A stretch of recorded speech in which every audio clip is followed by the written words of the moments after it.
Hello everyone, this is Yogendra Gangwar.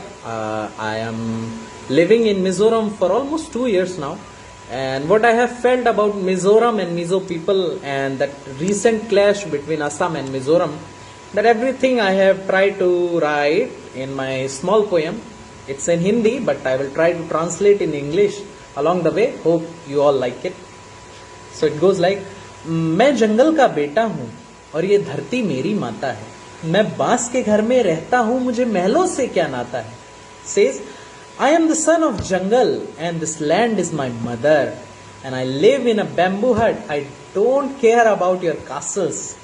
तुम कहते हो चिंकी, मुझको ये सुनकर हंसना आता है. मैं भी भारत का वासी हूं, ये संविधान बतलाता है.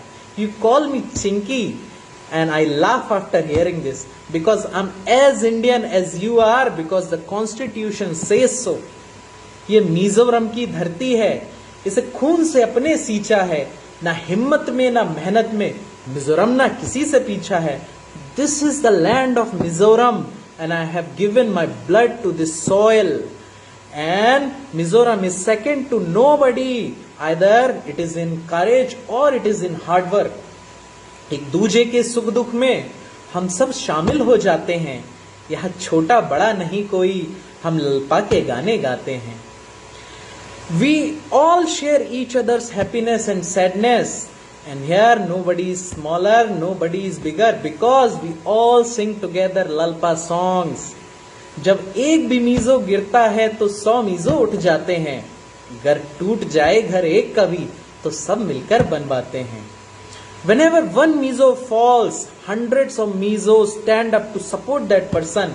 And if somebody's house is broken, all the community comes together to build that person's house. मैं हिंदुस्तानी मीजो हूँ, मैं इस मिट्टी में पला बड़ा. मैं नहीं झुका हूँ सदियों से, चाहे दुश्मन हो कोई खड़ा. I am Indian Mizo and I have grown up in this land, in this soil. And I never back down, even for centuries. I have never backed down, no matter how big the enemy is. तुम बंदूकें दिखलाते हो, मैं bamboo लेकर खड़ा हुआ. मर जाऊंगा इस मिट्टी में, मैं अपनी जिद पर अड़ा हुआ. You show me guns, you show me rifles. I'm just standing there with holding bamboo stick in my hand. And I will die in this soil because I have taken this pledge that I will never leave this land. Bharat का कोई दुश्मन हो, meso ना उससे डरता है अलग संस्कृति मेरी मगर हर मीजो भारत पर मरता है. Whether it is any enemy of India, no Mizo will afraid that enemy. Even though our culture is different, but still we love our country so much.